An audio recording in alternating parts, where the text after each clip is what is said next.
Allez, bonjour à tous, j'espère que vous allez bien. Aujourd'hui, on va faire une analyse du BTC, on va faire une revue du marché assez globale, on verra sur l'intraday si on a des potentiels setups qui s'enclenchent sur le BTC. On verra les altcoins, on verra Ether, des altcoins qui performent plutôt bien ces derniers jours, donc on verra bien sûr les altcoins les plus fortes, celles qui performent bien et celles où on peut tout simplement faire la continuation de tendance. Et voilà, une revue assez globale du marché comme d'habitude. Je voulais commencer en regardant le site Seasonax. Alors, je pense que c'est un site que vous ne connaissez pas, qui est très pertinent, que je n'utilisais pas avant sur le BTC parce qu'on n'avait pas assez d'historique, mais là on est dans une fenêtre où si on prend les 10 dernières années, on est dans la phase 2014-2024, c'est assez intéressant pour avoir des données. Personnellement, la charte 2010-2011 sur le BTC, c'était trop jeune pour vraiment prendre ça en considération dans des analyses. Et ici, on a seulement une fenêtre qui est assez intéressante. Seasonax, c'est quoi? C'est un site qui va permettre de mesurer sur une période de temps définie. Donc là, je peux prendre 5 ans, 10 ans, 14 ans, tout simplement les mois qui sont qui ont été les plus performants sur le BTC. Donc ça nous met un graphique et ça nous fait donc le mois de janvier ici, ça nous fait la moyenne des 10 dernières années, ok, et ça nous permet de voir, ok, sur les 10 dernières années, c'est quoi les mois les plus intéressants. Et si on regarde ici, le retour moyen par mois en pourcentage, ça a été le mois d'octobre qui a été très intéressant, le mois de février également, et les mois les moins intéressants, ça a été janvier, août et septembre. Et tout le reste en général, c'est des mois qui sont plutôt favorables à une hausse du marché. Donc voilà, c'est un site qui est tout à fait intéressant pour déjà vous permettre d'avoir potentiellement un biais directionnel. Alors on peut pas utiliser que ça, d'accord, c'est pas parce que tous les mois de septembre ont été par exemple négatifs, enfin je dis tous les mois de septembre, c'est pas tous, c'est en moyenne les mois de septembre ont été plutôt négatifs sur le BTC, c'est pas pour ça que c'est sûr à 100% que le prochain il sera moins bon, mais en tout cas ça peut vous donner un biais directionnel et vous rendre compte que le mois d'octobre, novembre, décembre, fin d'année en général, c'est une saisonnalité qui est plutôt favorable pour les cryptos.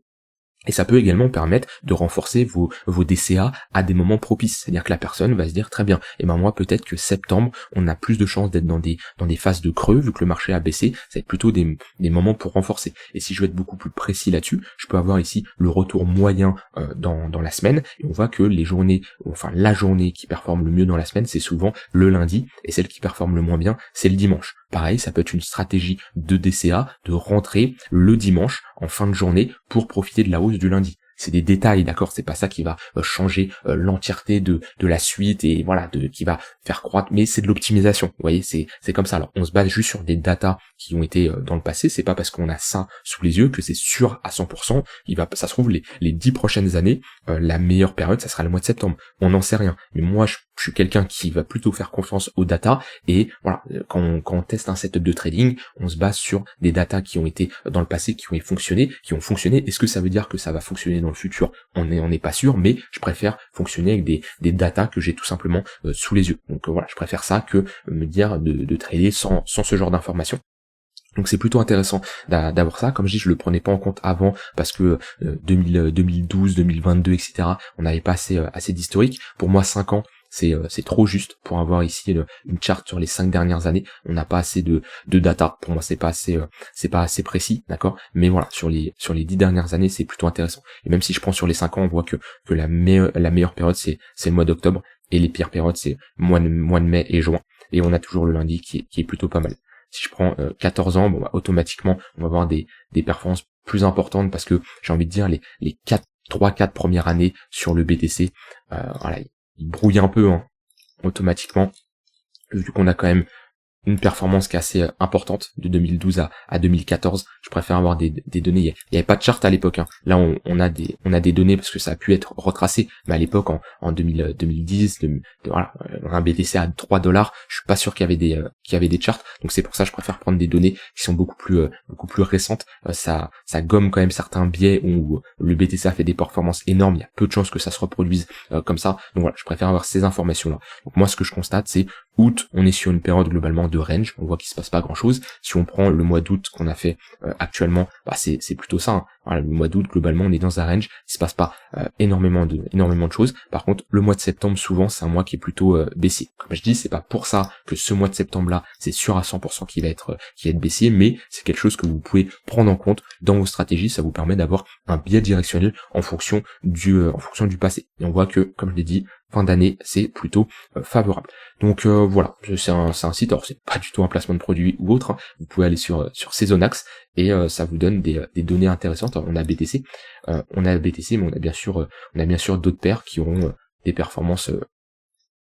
Si je prends les 25 dernières années, voilà, c'est tout de même intéressant d'avoir ce genre d'informations pour, par exemple, optimiser, comme je l'ai dit, son DCA. Voilà, donc ce qu'il faut retenir, c'est que le mois de septembre, c'est plutôt un mois qui n'est pas favorable au marché des cryptos. Actuellement, d'un point de vue technique, si je reviens sur BTC, on est toujours dans notre range. Alors oui, il y a une petite pression acheteuse ici, hein, vu qu'on était dans une phase de compression. On a chassé certains sommets, mais on n'a pas eu un vrai break. Alors, on peut se dire qu'on a break ce niveau-là. On voit que le sommet juste après, on a méché, on a assez rapidement réintégré. Alors, on est toujours dans cette phase de compression, même si techniquement le tunnel 4 heures ici, on l'a break, on a pullback dedans, on l'a pas réintégré, donc il est censé faire office de support. Maintenant, ce qu'on veut, c'est vraiment de l'acceptation au-dessus de ce niveau-là. Si on break pour réintégrer, il y aura de grandes chances d'aller chercher ces creux ici. On a d'ailleurs pas mal de creux à venir chercher. Alors, c'est pas pour ça qu'on va venir les chercher. Pour le moment, la dynamique est haussière sur du court terme. On voit bien que le 15 minutes est bien au-dessus du 1 heure. Le 15 minutes fait office de support. Pour le moment, on va plutôt chercher des achats. Mais comme je dis, je chercherai des achats, oui, sur de l'intraday. Par contre, sur du moyen terme ici, je préfère attendre d'avoir une vraie direction de marché parce qu'on est quand même à l'intérieur d'un range et on est sur résistance. Donc c'est pour ça, sur le BTC, on est toujours dans une phase qui est plus compliquée. On avait d'ailleurs, si je vais ici, c'est pas lui, voilà, on avait BTC spot, très bien. On avait pas mal d'ordres de vente ici, hein, qui ont fait office de résistance. On a exécuté pas mal de monde à ce niveau-là, au niveau des 61 200 $. Là, on a eu une première exécution de pas mal d'ordres. On a été chercher les ordres en attente, là, qui ont été à nouveau exécutés. Et là, bon, on voit on en a moins. Donc, on exécute pas mal de vendeurs.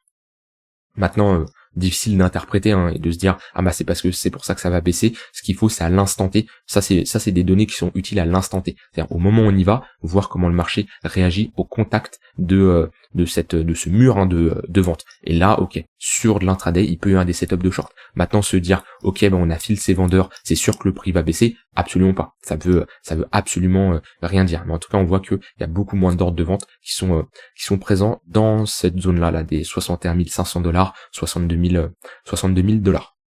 Donc pour le BTC, pour moi, ça ne change absolument pas. On est sur une zone de résistance, ok, même si on a des signaux qui sont plutôt positifs, mais c'est compliqué de se positionner ici. On peut avoir des signaux positifs maintenant si vous n'avez pas le setup qui s'enclenche, si vous n'avez pas le risk-reward qui est intéressant pour vous positionner lorsque votre setup s'enclenche, ça sert à rien de trader. Et pour moi, est-ce que ça m'intéresse ici de rentrer sur une zone de résistance comme ça, même si on peut voir que la compression, on essaye d'avoir une résolution par le haut, ok, de ces sommets-là, on voit que voilà, on a une tentative, hein, de break par le haut. Pour le moment, c'est trop just et je peux pas me positionner comme ça sur un niveau de résistance. Donc soit je cherche des achats sur une borne basse, soit j'attends un vrai break avec là un pullback. Et là, ok, pourquoi pas de se positionner. Mais pour le moment, sur BTC, on est toujours à l'intérieur de ce range-là et c'est pas lui le plus fort actuellement. On va avoir des altcoins qui se démarquent beaucoup mieux.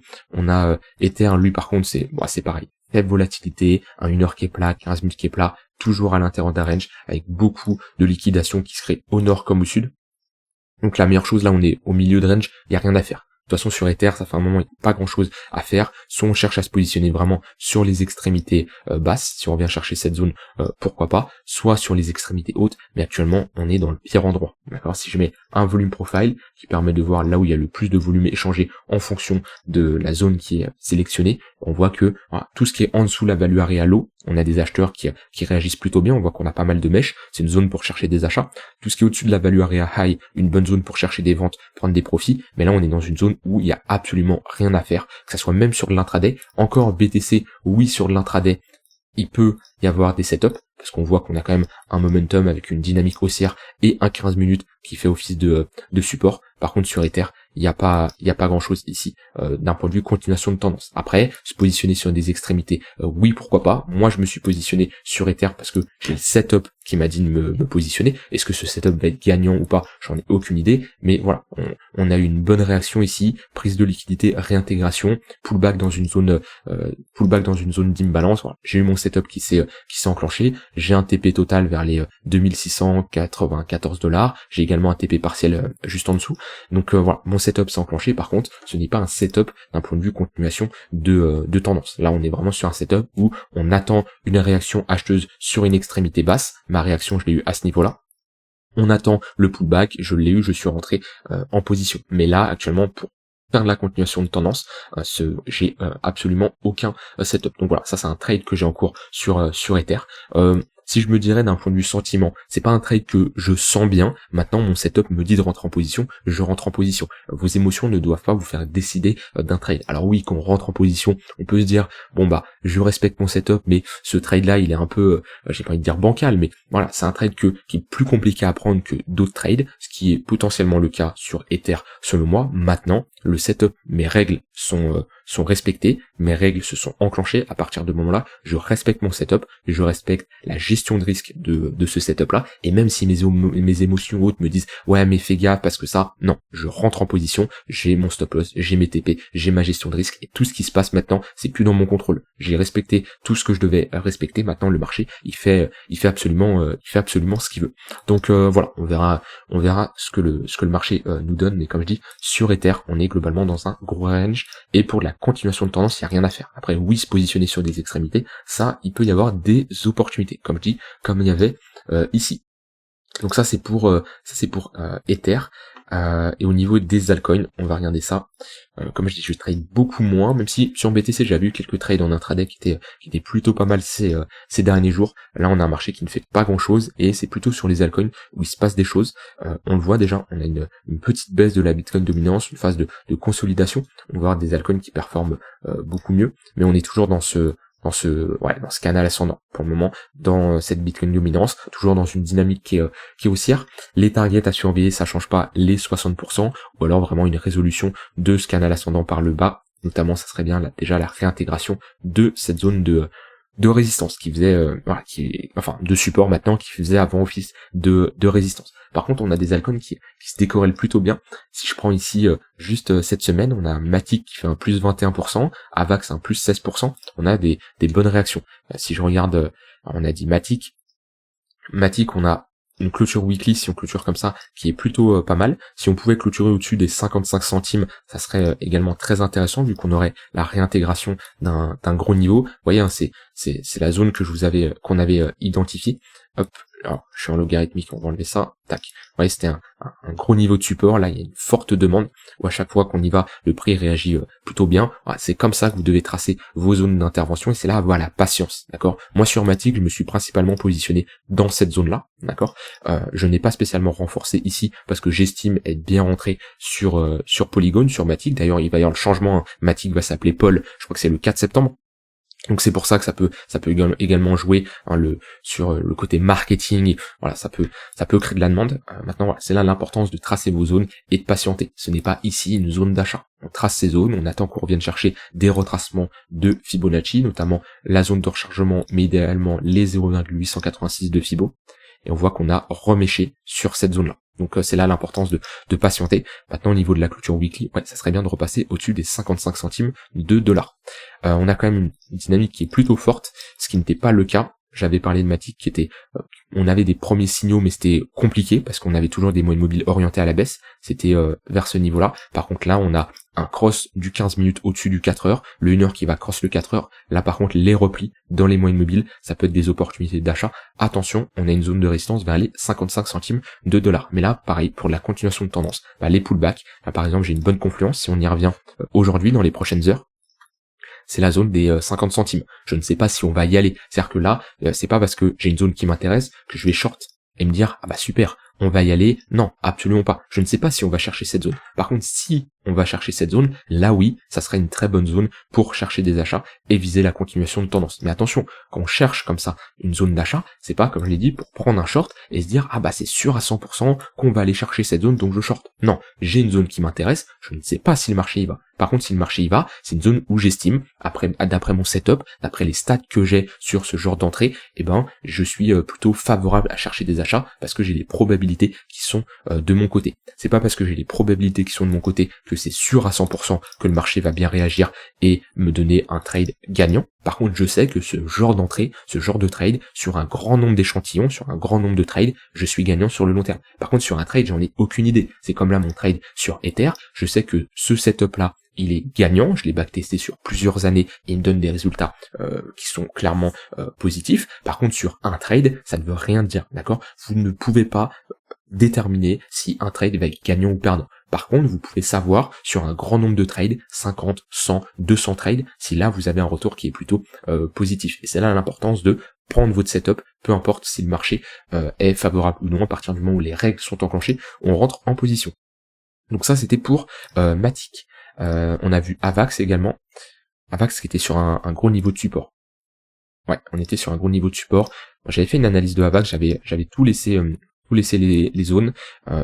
De mémoire, je l'avais fait par là la dernière update sur Avax. On avait ici une zone de résistance où globalement on cherchait des shorts au contact de celle-ci et des achats si on avait un break au-dessus. Ça c'était une bonne zone pour chercher des achats. Si c'est le cas, bah on prend un stop loss et on coupe rapidement sa position. Le but c'est pas de holder, ok. Bon, après ça se trouve on n'a pas eu de signal, hein. Là en tout cas moi c'est trop juste selon moi pour me positionner. Je vais regarder sur du 4 heures, mais ouais, j'aurais préféré une structure de retournement. Or là, je pense qu'il y en a qui sont fait piéger parce qu'on a quand même un petit ravalement avec un signal acheteur, mais dans tous les cas, on coupe, on attend d'attendre la prochaine zone. La zone, on y a été, on a pattern de retournement, on a des signaux qui sont plutôt intéressants. On voit qu'on a plutôt une bonne réaction. Maintenant, attention, cette zone qui faisait office de support fait maintenant office de résistance. Donc là, c'est une bonne zone pour prendre des profits, et ça peut être une zone où on cherche des shorts. Alors attention, c'est trop tôt, on a un flux qui est assez haussier pour le moment. Par contre, si on commence à ralentir, si on commence à avoir des signaux de retournement, ça peut être une bonne zone pour chercher des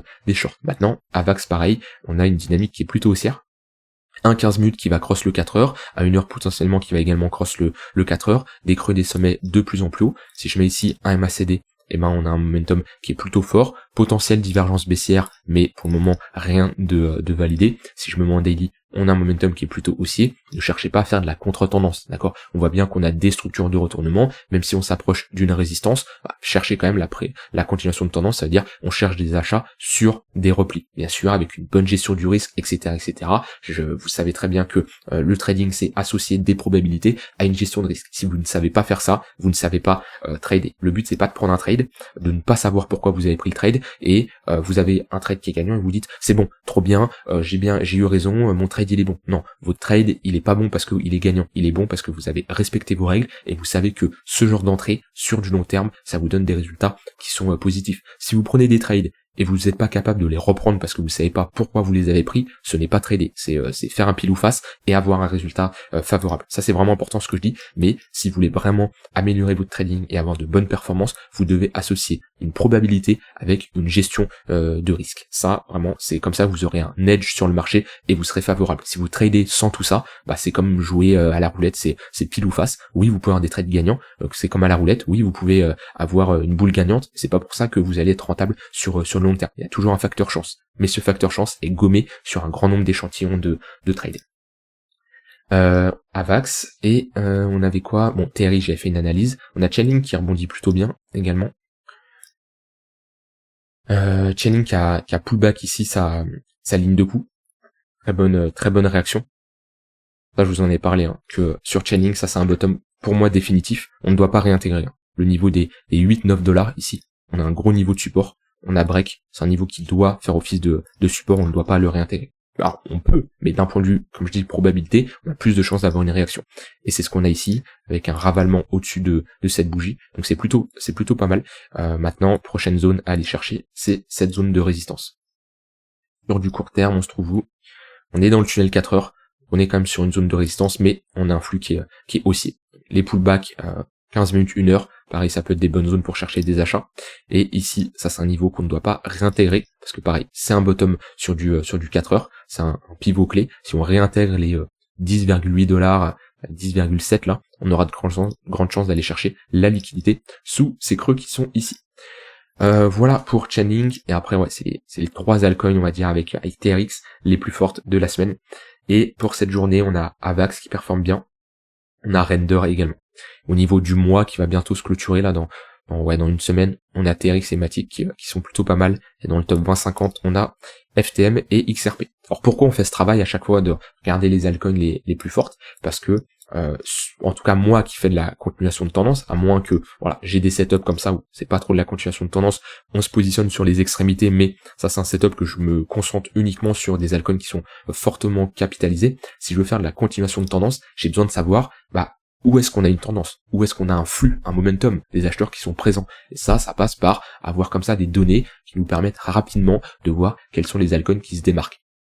Et un Matic qui se démarque a plus de chances de continuer à se démarquer dans les prochains jours. Faut pas avoir la mentalité de se dire Matic a bien performé, je la short, ou ça y est, Matic je ne la longue pas parce que c'est trop tard. Non. Alors oui, ça peut être trop tard dans certains cas, mais faut se positionner sur des replis, sur des altcoins qui sont fortes. Faut pas chercher à short en vous disant Matic a bien performé, c'est sûr qu'elle va baisser. Non, absolument pas. Et les gens qui se disent tiens, je vais long du LTC, du Toncoin parce que ils sont en retard. Non, ça c'est pas le bon état d'esprit. Vous vous concentrez sur des altcoins les plus fortes, parce que Matic qui fait une bonne journée, Avax, on va dire Avax, Matic encore fait pas une bonne journée, a fait une bonne semaine, Avax qui fait une bonne journée a plus de chances de faire une autre bonne journée à nouveau. Et Toncoin qui ne fait pas une bonne semaine, ou Uni qui ne fait pas une bonne journée, il y a de grandes chances que la période prochaine, donc soit une journée ou une semaine, il y a des chances que ça ne soit pas favorable, parce qu'une altcoin qui est forte a plus de chances de rester forte. C'est comme une tendance. Une tendance, elle se prolonge plusieurs fois, et c'est sûr à un moment elle se retourne, mais elle se prolonge plusieurs fois. Une altcoin forte, elle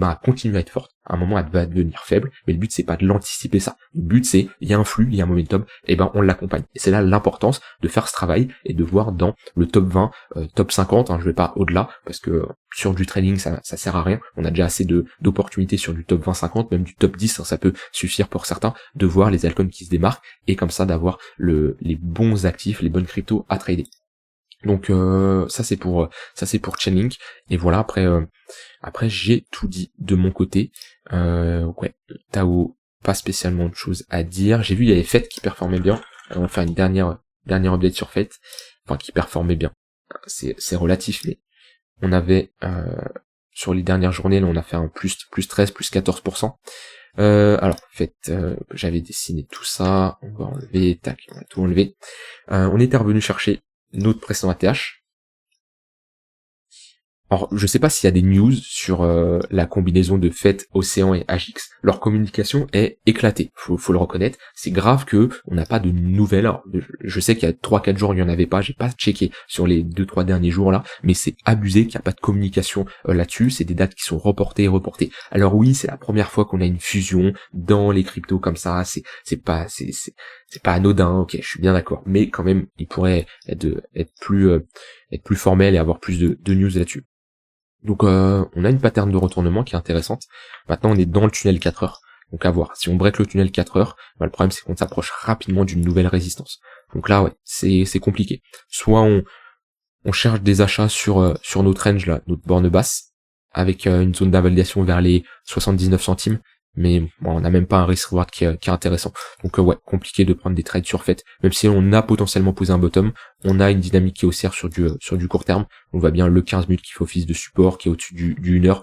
D'un point de vue trading, il n'y a pas spécialement d'opportunité. Peut-être sur l'intraday, mais là actuellement comme ça, j'ai rien à regarder. Par contre, sur du long terme, on est revenu chercher des niveaux intéressants.